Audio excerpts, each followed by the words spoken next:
Assalamualaikum warahmatullahi wabarakatuh. Saya di sini akan menjelaskan tentang tata cara perawatan atau pengurusan jenazah. Sebelumnya kita harus memahami atau mengerti terlebih dahulu apa hukum yang mempelajari ini. Mempelajari ini hukumnya fardu kifayah. Apabila orang sudah mengerti dan memahami hingga melakukan, maka satu desa tersebut akan diampuni oleh Allah Subhanahu wa taala dosa-dosanya. Dalam melakukan pengurusan jenazah ini kita melewati 4 tahapan. Yang pertama yaitu memandikan jenazah, yang kedua mengkafani jenazah, yang ketiga mensolati jenazah, dan yang keempat yaitu menguburkan jenazah. Empat tahapan ini kita harus mengerti dan memahami, dan hukumnya fardu kifayah. Sebelum melalui 4 tahapan tersebut, kita harus menyiapkan peralatan-peralatannya, ya, dari tempat, air sabun, wangi-wangian, kain kafan, liang lahat, semuanya harus dipersiapkan terlebih dahulu. Mempersiapkan seluruhnya hingga liang lahat pun harus dipersiapkan agar proses pengurusan jenazah ini berlangsung dengan cepat, agar tidak lama-lama keberadaan jenazah di dunia. Jadi harus segera mungkin menyiapkan segalanya. Masuk ke tahap yang pertama yaitu pemandian. Sebelumnya untuk melakukan pemandian ini, maka orang yang muhrim lah yang berhak memandikan jenazah. Apabila jenazah itu laki-laki, maka lebih baik untuk laki-laki yang memandikan. Apabila jenazah perempuan, lebih baik perempuan. Tetapi banyak yang membicarakan tentang ini, kurang lebih seperti itu. Dalam melaksanakan pemandian, kita sebagai orang yang memandikan harus mengenakan masker, sarung tangan, dan celana panjang agar terhindar dari kotoran atau najis yang berada pada jenazah tersebut. Kemudian kita mempersiapkan air yang secukupnya atau yang mengalir supaya tidak ada keraguan, supaya dapat mensucikan semuanya. Dan sabun atau wangi-wangian. Nah, mengaliri air yang suci dan mensucikan ke seluruh tubuh jenazah, baik yang kanan maupun kemudian yang kiri, dengan secara merata, tidak boleh ada yang kurang. Kemudian jenazah dibersihkan dari kepala menggunakan sampo, dibersihkan semuanya, rambutnya yang panjang semuanya dibersihkan, kemudian menggunakan sabun, rongga hidungnya dibersihkan supaya tidak ada kotoran, mulutnya digosok atau dimasukkan pakai tangan, dibersihkan semuanya dibersihkan, telinganya dibersihkan, rongganya, bolongannya, kemudian ketiaknya dibersihkan menggunakan sabun, badannya dibersihkan menggunakan sabun, dibaluri sabun juga badannya, ketiaknya yang kanan maupun kemudian yang kiri. Kemudian pada bagian perut yang paling penting itu ditekan perutnya supaya kotoran atau najis yang ada di bagian perut itu keluar semua. Kemudian membersihkan dubur maupun kubulnya, dibersihkan agar tidak ada najis, dan hingga jari jemari, sela-sela jari kaki itu dibersihkan. Setelah dimandikan, maka diwudukan, jenazah itu diwudukan. Anduk atau kain yang basah itu diganti, dengan kain yang basah juga tapi yang baru, karena yang tadi sudah terkena najis. Tuh, kemudian diwudukan yang wajib-wajib saja, yaitu muka, tangan, sebagian kepala atau kuping, kemudian kaki.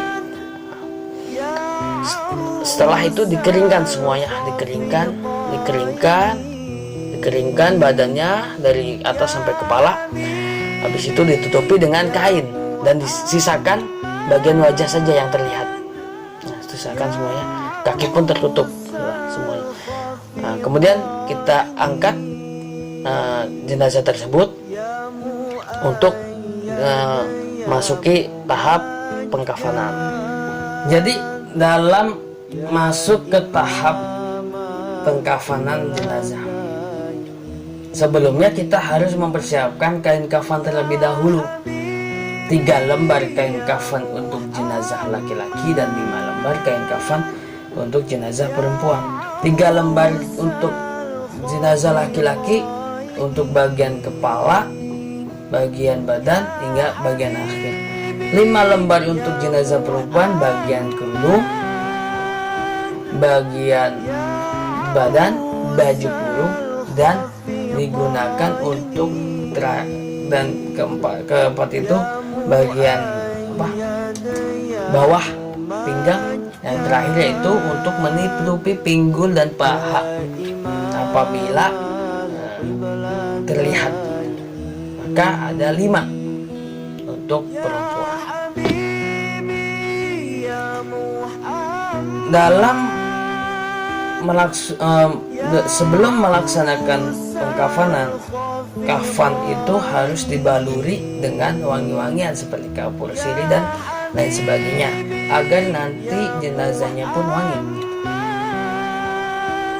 Jenazah sudah siap di atas kain kafan, tinggal sehabis dimandikan, tinggal dibalut dari kanan, dari bagian kanan terlebih dahulu untuk dari atas ya, tetapi bagian kanan dulu dibalut sampai merata, jangan sampai menutupi wajahnya, dibalut. Kemudian kiri dibalut juga, jangan sampai menutupi wajahnya. Kemudian diikat di atas tali pocong. Kemudian masuk ke badan, ditutup semuanya, kanan kirinya juga dibalut. Begitu secara untuk laki-laki ya, jadi 3 lembar kain. Yang pertama kepala, badan. Ketika nyampe ke kain yang ketiga, kain kafan yang ketiga, yaitu menutupi dari aurat sampai kakinya, sampai ujung kakinya. Itu dibalut sambil menarik kain yang menutupi aurat ya, jadi supaya cepat, jangan sampai terlihat orang lain, tariknya secara cepat, jadi gitu prosesnya.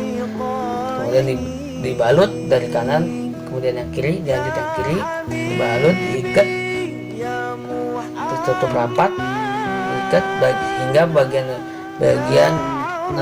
ujung kaki. Nah, ini tali pengikat ini ya dari kain kafan tersebut. Jadi gitu. Talinya itu tali kain kafan. Jadi kita mempersiapkan kain kafan dan juga mempersiapkan tali, gunting dan sebagainya itu sebelumnya. Jadi gunanya untuk keberlangsungan proses pengkafanan. Setelah itu jenazah siap untuk disolatkan. Cara melaksanakan sholat jenazah, sebelumnya kita harus mengetahui dulu bahwa ini jenazah laki-laki atau jenazah perempuan.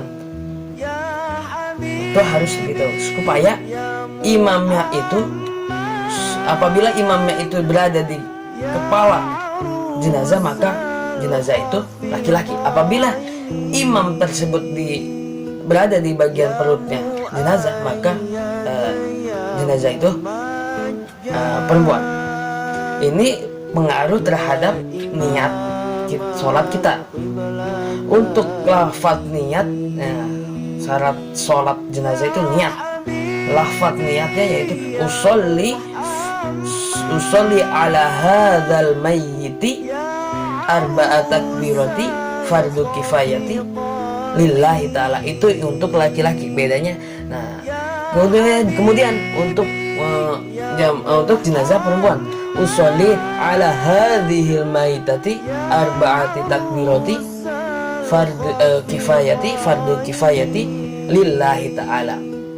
Bedanya di ala hadzal maiti dan ala hadhil maitati, itu bedanya dalam melaksanakan sholat jenazah yang laki maupun yang perempuan, niatnya seperti itu. Kemudian melangsungkan 4 takbir. Yang takbir pertama Allahu Akbar, setelah takbir membaca Al-Fatihah. Kemudian setelah Fatihah telah usai, kemudian takbir yang kedua membaca sholawat, Allahumma sholli ala Sayyidina Muhammad wa ala ali Sayyidina Muhammad kama shollaita ala Sayyidina Ibrahim wa barik ala Sayyidina Muhammad wa ala ali Sayyidina Muhammad kama barakta ala Sayyidina Ibrahim fil alamin innaka Hamidum Majid. Seperti itu sholawatnya, lebih bagus. Nah, kemudian setelah sholawat selesai, terus takbir ketiga yaitu mendoakan si mayit.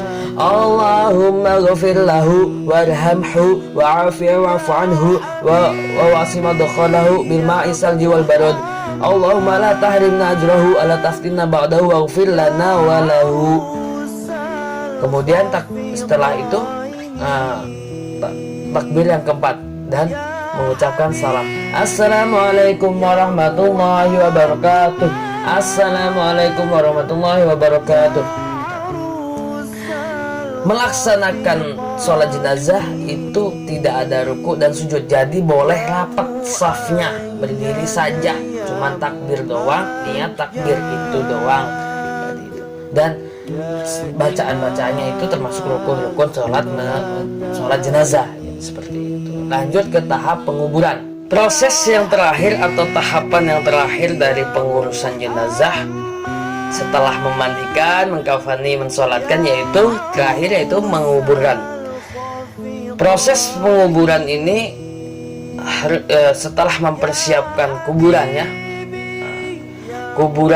itu ukurannya ya 200 panjangnya, lebarnya itu 75 cm, kedalamnya itu 130 cm. Setelah itu 2 orang yang mengantar jenazah atau ahli bait atau ahli atau keluarganya itu turun, 2 atau 3 orang turun ke dalam liang lahat. Kemudian jenazah dimasukkan dan diterima oleh orang yang di dalam liang lahat. Kemudian jenazah dimiringkan dan semuanya itu dimiringkan, semua tali pocong dan tali bawah pengikatnya itu dibuka. Muka itu mencium tanah, mukanya itu mencium tanah, arah kiblat, lambung di bagian kanan, jadi arah kiblat, jadi gitu, miring ke kanan atau arah kiblat lah. Kemudian diberi bantalan supaya tidak jatuh, tetap miring. Setelah itu ditutupi dengan papan, jadi kuburan itu di sebelah, di dalamnya itu ada bagian untuk menaruh jenazah, tidak blok di tempat kotaknya itu. Jadi di sebelah kanan atau sebelah kanan biasanya itu tempat menaruh jenazahnya gitu. Setelah itu ditutupi papan kotak itu, diazani, dikomati oleh orang yang di dalam kuburan itu. Kemudian tanah-tanah yang berada di atas diturunkan untuk mengubur jenazah tersebut secara ditekan supaya padat, supaya tidak ada lubang dan padat sampai menggunung, sampai tertutup semuanya. Kemudian disiram bunga, kemudian dibacakan talqin. Nah, itu tahapan penguburan. Setelah itu ahli musibah atau ahli baitnya itu mendoakan. Nah, setelah itu masyarakat pulang. Demikian presentasi dari saya. Kurang lebihnya mohon maaf. Wabillahi taufiq wal hidayah. Wassalamualaikum warahmatullahi wabarakatuh.